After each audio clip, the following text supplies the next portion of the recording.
I'm seeing something here. Alright, 7.4. I'm seeing something. Why the hell is Sarah Lancaster not starting? Why the hell is Sarah Lancaster not starting point guard?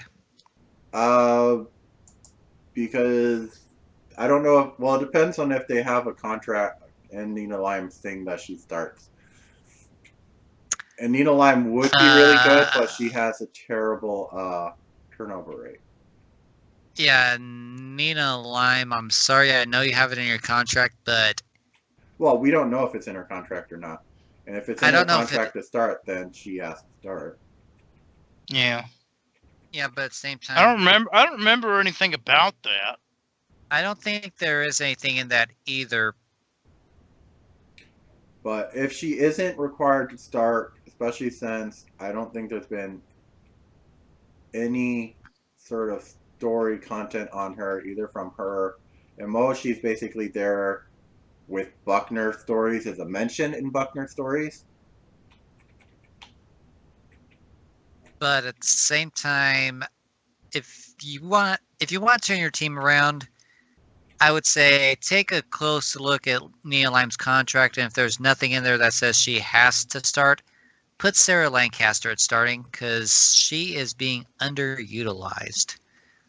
Well, her offensive is, well, actually about the same as Lime's, mainly because she doesn't foul turnover as much. Yeah.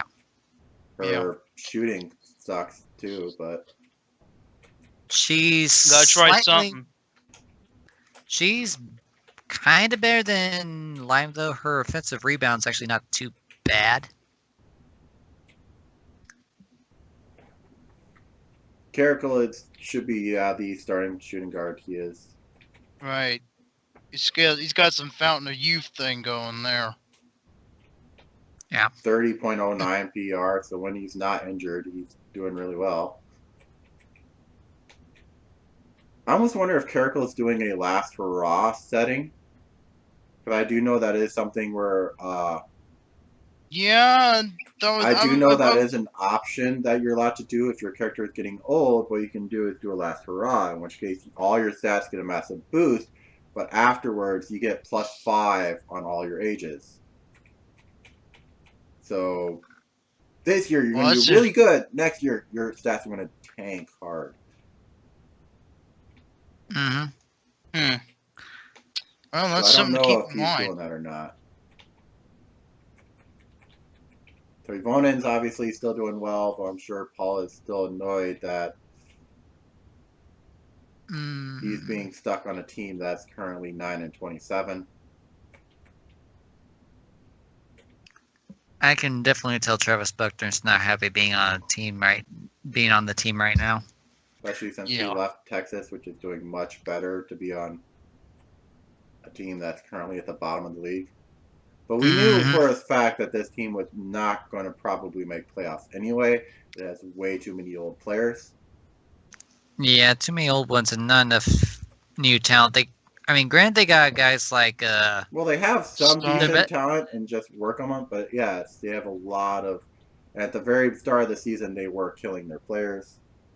Yeah, we've also made the joke that Plymouth is the place where players go to retire, but at the same time, you at least want these guys who might be retiring at the end of the season to at least have one last harumph or whatever, and show everyone that they're wrong. And if you're going to do that, you really need to take a closer look at your roster and be like, okay, what are we doing that's shooting us in the foot, and what can we do to not shoot us in the foot?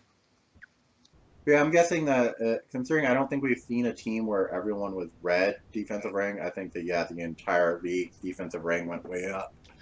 And since I didn't change the numbers on them, they've been pretty much green for every team. Yeah. So probably after the stream, I'll adjust that number for everyone. But so when people are looking at the spreadsheet, Google Doc, it'll look different. But yeah. Yeah. One recommendation I would also try and recommend also, I know he's only a rookie, but I would maybe like to see Eric Toivonen at starting center instead of power forward. Because he's a center. Who would they put in power forward? Let's see. They got a few options. They got because Cole is at least doing decent as a center. Well, Cole's doing decent, but at the same time, I'm thinking maybe the younger rookie might have something more to offer there at center instead of forward because he is a center forward.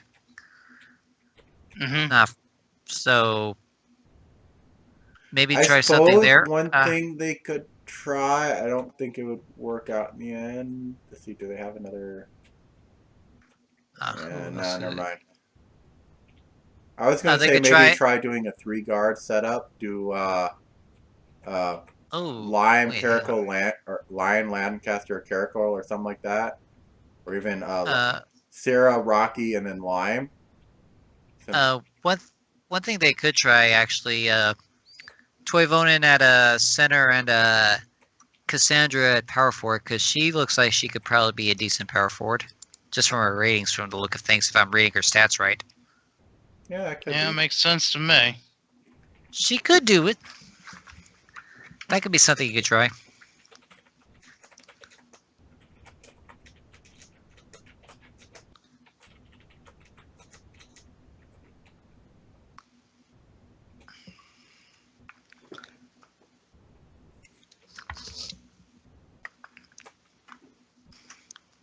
That's one thing they could try. They got one more roster spot left. They don't have the cap to fill it.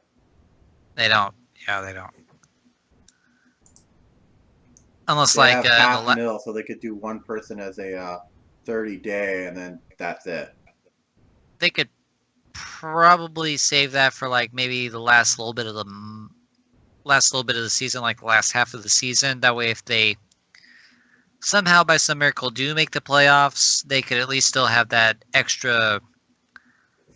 last player on there for the remainder of the playoffs. Probably not going to make playoffs, though. Probably not, but on the off chance that they do, just on the very, very slim tightrope chance that they do make it, it would still be like an idea. That way they can, even if they don't make 7 games back from the 8th seed. Yep. So, but what I'm saying though, on top of that, there's another benefit of doing that too, because if they do manage to find a gem in the rough, they could use one of their available roster spots next year, because they got a couple guys going, well, more than a couple guys going to free agency. They can have, they could probably see if that player would be any good for them, for their team, and if that player is good, they'll have someone that they can contend for in free agency. Well, also, a lot of these ones going into free agency will probably be just better off letting retire. Like Kwaku, a Cheeseburger,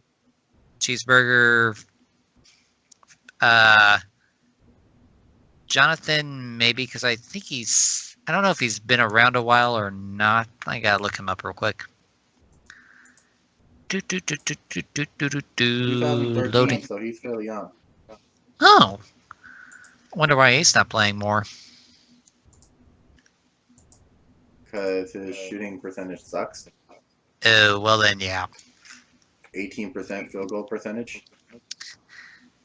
Yeah, I think he might be better off going off to the D League, probably. I mean, no offense to the guy, he probably seems like a good character. He probably would be a nice guy to talk to in, like, the FBA universe, but at the same time, you know, they got some options they could probably explore next year, but if they want to try and turn around better, they should probably take a closer look, basically, at certain players and consider if they're really worth being where they are. Position-wise, I mean.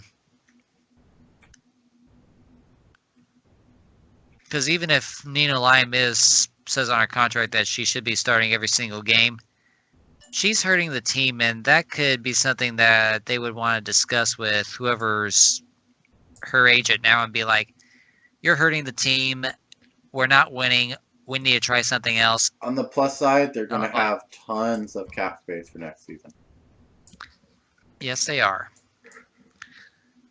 Even if they don't break out next year, I'm definitely going to say that next year, if they play their cards right, they are going to have themselves a potent team if they play their cards right. I don't know. I still say it's like their best bet is actually, it's like, do what they can, but for the most part, just sort of really focus on next year. Like, yeah. Definitely for Toivona, give them like max boosts every year. Any of your other people that you have that you want to maybe come back, give them max boosts. And then the old people who are old, just let them languish. And then, yeah, you're going to lose this year because you're going to probably lose this year anyway. But still at least put up somewhat of a fight. Give those that are, like I say, give those that are retiring a big one last hurrah before they head off to pasture.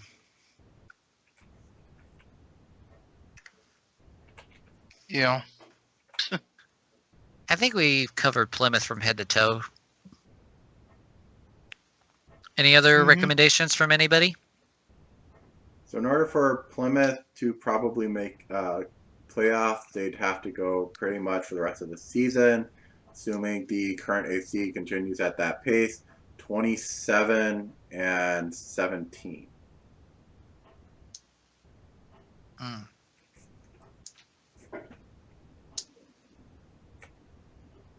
Alrighty. And like usual, I will immediately post the Google Doc to people and make sure you let them know where to look up our recommendations on the doc, like what position we put them under. Yeah, a lot of people also have been mainly going through the videos and listening just to their team, which is fine.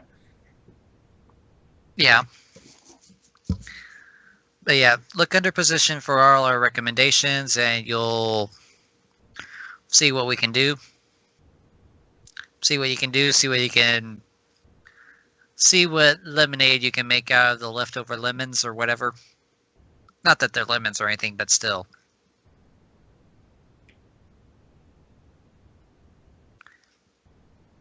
Do what you can, do what you must, do what you have to do. Anyway, yeah, thank you all for watching.